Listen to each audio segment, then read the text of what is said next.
तो सबसे पहले हम पोलर कोऑर्डिनेट्स में भी थोड़ा सा ओवरव्यू देख रहे हैं ट्रेसिंग का कि how to draw the graphs in polar coordinate system if the given equation of the curve is in polar then how to draw the graph. So एक सिंपल जो मैंने आपको लास्ट क्लास में कुछ इक्वेशंस लिखी थी उसमें से मैं इजीएस्ट इक्वेशन एक पिकअप कर ले रहा हूँ अभी।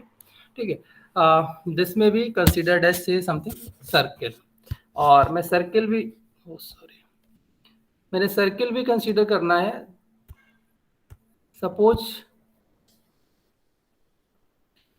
यहाँ पर x equal to 2a cos theta consider कर ले रहा हूँ।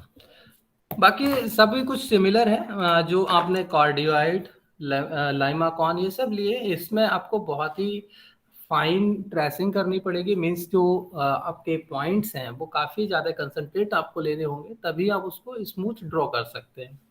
ये मैंने इसलिए लिया कि यहाँ पर मैं कुछ फ्यू पॉइंट्स के थ्रू भी इसको आपका डिस्क्राइब करवा सकता हूँ और ये ऑलरेडी आपको बहुत अच्छे से नोन फिगर है, तो आप इजीली इसको थोड़ा विजुलाइज भी कर पाएंगे। अब ट्रेसिंग आपने जो की होगी,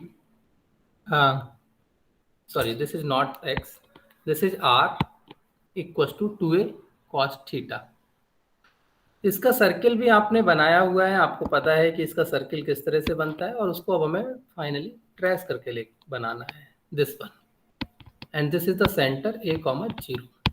अब ये बनता कैसे है इसको यहाँ से हमें केवल देखना है। कार्टेशियन के थ्रू हम सेम प्रोसीजर यहाँ पर भी अडॉप्ट कर ले रहे हैं, बाकी उसी तरह से पॉइंट्स को एलोकेट करते जा रहे हैं, उसी तरीके से हम सेम ट्रेस करेंगे। सो अब सबसे पहला काम आपको ट्रेसिंग के लिए क्या करना होता है, आप कोऑर्डिनेट्स को रिप्रेजेंट कर लें। हम पोलर के अंदर हैं, पोलर में सबसे पहले तो आपको ये पता होना चाहिए कि पोलर में कोऑर्डिनेट्स आपके वेरी कैसे करते हैं। तो सबसे पहले तो पोलर के अंदर आपके पास एक रेफरेंस लाइन होती है जिसको आप इनिशियल लाइन का नाम देते हैं, जिस पर आप थीटा को एंगल एज्यूम करते हैं इट इज 0 और थीटा आपका पोलर कोऑर्डिनेट के अंदर ये रोटेट होता है 0 से और रोटेट होते हुए अप टू ये 360 आपका रोटेट होके एक सर्किल कंप्लीट करता है। सो आपका थीटा की जो एक प्रिंसिपल वैल्यू आप कह सकते हैं which is start from 0 to 360, तो आपको वो 0 से 360 तक पूरा उसको आपको सॉल्व करना होगा। तो सबसे पहले आपके पास यहाँ पर अगर देखा जाए तो जो आपका फंक्शन है उसमें theta is the independent variable, R is the dependent variable. तो हमेशा आप जब पॉइंट्स एलोकेट करते हैं आप इंडिपेंडेंट को चूज करते हैं और डिपेंडेंट उस जो आपकी चॉइस्ड वैल्यू है उसके थ्रू आप इवेल्युएट करते हैं। तो यहाँ पर भी हमारे पास सेम एज जैसे हम एक्स वाई के अंदर करते हैं, यहाँ पर भी हम इंडिपेंडेंट की चॉइस अपनी तरफ से पुट करते चले जाएंगे और डिपेंडेंट की जो वैल्यू हमारे पास आ रही है उसको हम नोट डाउन कर लेंगे और एक टेबल कंस्ट्रक्ट कर लेते हैं।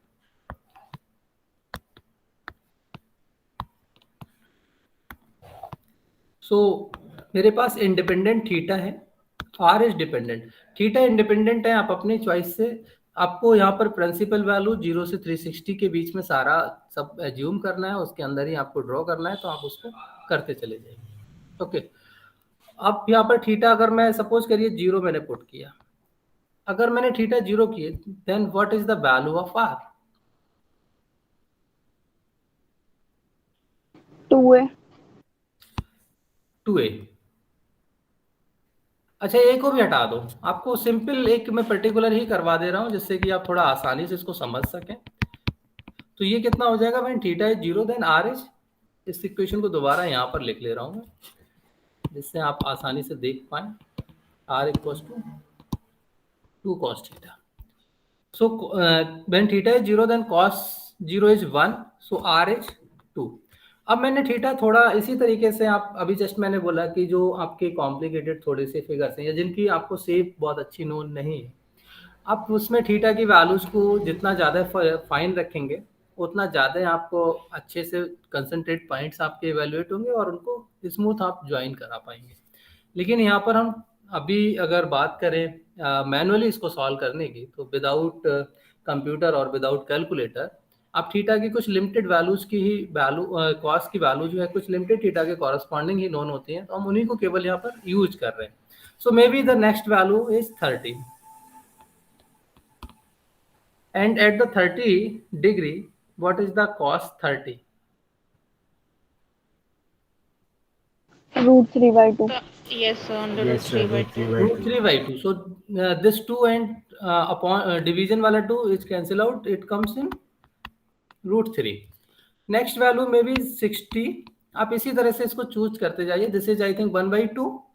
So it is Yes, sir. 1. 1. अब नेक्स्ट वैल्यू आप 90 रख लीजिए. And at 90 its value is 0. 0. 0. After that 90 you can put say 120, and at the 120 its value is cos -1 by 2. -1/2. -√3. -√3 No, जो भी no, है. No, -1/2. sir, -1 by 2 Yes, he yes, होता है. -1/2. So this is -1 and 150 पर sir 45 क्यों नहीं रखा आपने? 45 रख लो, कोई दिक्कत नहीं है.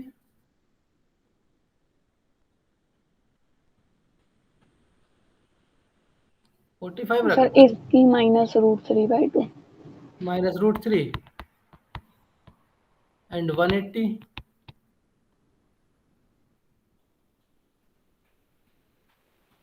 वो तो सर -1 हो जाती है, तो ये 2 आ जाएगा, -2. ठीक है, ये आ गया. ओके. अब आप इजीली इस सारे पॉइंट्स को ड्रॉ कर लीजिएगा.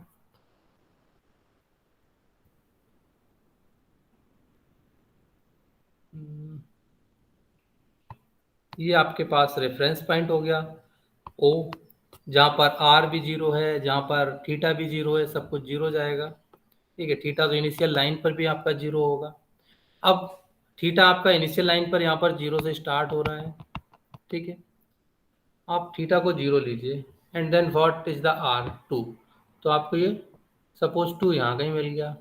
आपने 30 डिग्री दिया समथिंग. अब इस प्लेन के अंदर है तो 30 सपोज कहीं यहाँ पर होगा, और ये वैल्यू आपकी <2 आ रही. तो यहाँ से अब जो ये सेपरेशन है, ये रफली मैं ड्रॉ कर रहा हूँ, तो आप उसको उस हिसाब से देखें कि ये मेरे पास समथिंग कुछ <2 आएगी. ठीक है. ये एक्स एक्सिस और वाई एक्सिस भी मैं यहाँ पर बना दे रहा हूँ. तो ये <2 समथिंग आएगी. आर की वैल्यू <2 है, नॉट एक्स नॉट वाई. ठीक है. सो अब ये जो सेपरेशन है दिस इज <2, तो इसको थोड़ा सा कम कर लीजिए, समथिंग लाइक दैट. 60 पर आपको और इससे भी लेस मिलेगा, समथिंग लाइक दैट. और जैसे ही आप 90 आए देन इट्स वैल्यू इज 0. ये वाला सेगमेंट आपको यहाँ पर मिल गया है. अब देखिए दिक्कत क्या है, ये नेगेटिव जो वैल्यूज आपको रिफ्लेक्ट हो रही हैं. ठीक है. ये जो नेगेटिव वैल्यूज रिफ्लेक्ट हो रही हैं, या तो आप थीटा को चेंज करा दीजिए, या जो आप आर जब पॉजिटिव ले रहे हैं, मीन्स जब आपने यहाँ पर क्या किया हुआ है, थीटा को इंक्रीज करा रहे हैं, देन आर की वैल्यू आपकी नेगेटिव आ रही है. इट मीन्स ये आपके पास अपोजिट डायरेक्शंस को यहाँ पर इंडिकेट कर रहा है. जब तक वैल्यू पॉजिटिव रहेगी तब तक आप उसको सेम एक्सिस के अराउंड चेंज करते चले जाएंगे. वैल्यू कितनी घट रही है वो मैटर आपके पास ज्यादा नहीं आएगा. अब ये 0 से अगले बढ़ेगी तो ये -1 समथिंग लाइक दिस इस डायरेक्शन में आपको मिल जाएगी. तो ये आप मूव कराते कराते 180 पर ही आपका ये सर्किल एक कंप्लीट हो जाता है. तो आपको 360 की यहाँ जरूरत ही नहीं है. अब ये अगर 360 आप लेंगे तो ये पूरे का पूरा 2 टाइम्स ये रोटेट कर देगा. तो अब इस पर्टिकुलर कर्व के लिए जो आपकी प्रिंसिपल वैल्यू रह गई वो रह गई 180. आप लोगों ने ये थोड़ा बहुत तो कॉम्प्लेक्स में अच्छे से पढ़ा होगा, क्योंकि हर एक फंक्शन के लिए आपको प्रिंसिपल वैल्यू अलग अलग मिलेगी थीटा की. मीन्स Yes, जैसे sir. कंप्लीट सर्किल कम हो रहा है. अगर हो सकता है कि आप जो ये सिंपल इक्वेशन लिखते हैं r = a, इसके अंदर आपको थीटा पूरा कंप्लीट मिलता है. Theta is going from 0 to 1 360 और कंप्लीट सर्किल आपको मिल रहा होता है. पॉजिटिव नेगेटिव सारी वैल्यूज आपके पास आ रही होती हैं. सो इस तरीके से हम कुछ ट्रेसिंग कर लेंगे, और बेसिकली इस ट्रेसिंग का कोई बहुत बड़ा एडवांटेज सिर्फ यहाँ बनाने के लिए नहीं है। इसका एडवांटेज ये होगा कि अगर हमने जैसे ये सपोज लाइन ली, आर की कोई लाइन ली, तो यहाँ पर हम इंडिकेट कर पाएंगे कि भाई थीटा हमारा कहाँ से कहाँ तक मूव कर रहा है हमारे रीजन के लिए। हम जो रीजन कंसीडर कर रहे हैं, अगर सपोज कर लीजिए मुझे इसी का एरिया निकालने के लिए बात की जाए, अगर मुझे इसी पूरे जो मैंने अभी सर्किल लिया r equal to 2 cos theta, इसका मुझे एरिया निकालना हो by the integration method, double integral method जो भी आपको यहाँ पर दिया गया है, तो उसके थ्रू मैं एरिया कैसे निकालूंगा, क्योंकि अब मुझे लिमिट r और थीटा में ही पुट करनी है।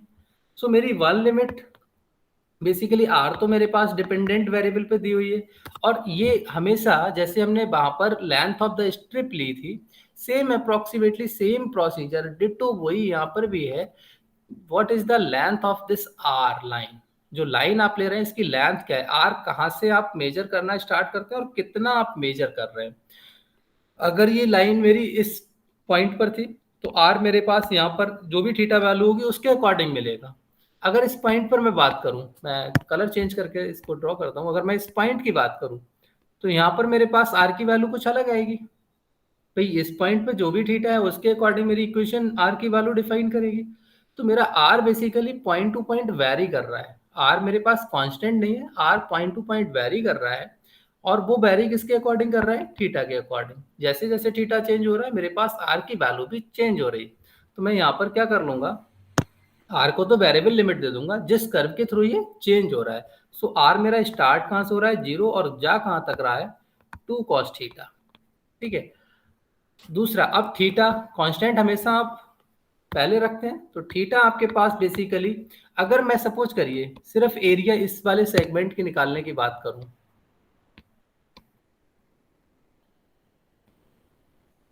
Only up to this segment, क्योंकि ये थोड़ा ज़्यादा समझने के लिए आसान है इसलिए मैंने इसी को कंसीडर कराया है। अगर आप इस एरिया को निकालने की बात कर रहे हैं, इट मीन्स आपके पास ये जो लाइन आपने ली है, ठीक है, ये कितना स्लाइड हो रही है ऑन द थीटा एक्सिस, तो ये आपका 0 से स्टार्ट हुई थी और ये मूव करते करते कहाँ तक आई थी, यहाँ तक। इसको ये मत देखना कि ये 0 हो गया, वो तो आर आपकी इक्वेशन है, जो इक्वेशन है वो इसको डिसाइड करेगी कि इसकी आर की वैल्यू कहाँ से स्टार्ट हुई और कहाँ तक जा रही है।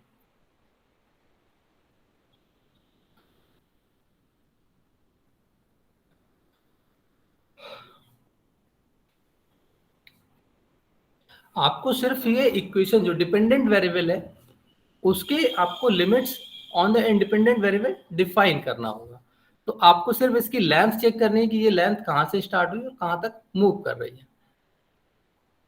और थीटा आपका स्टार्ट कहाँ से हुआ था, 0 से, और कहाँ तक जा रहा था, थीटा आपका सिर्फ 90 डिग्री तक गया है।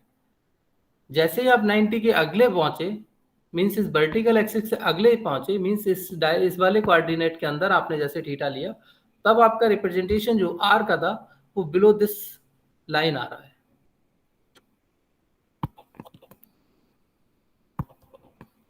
So theta is goes from 0 to 90, that is pi by 2।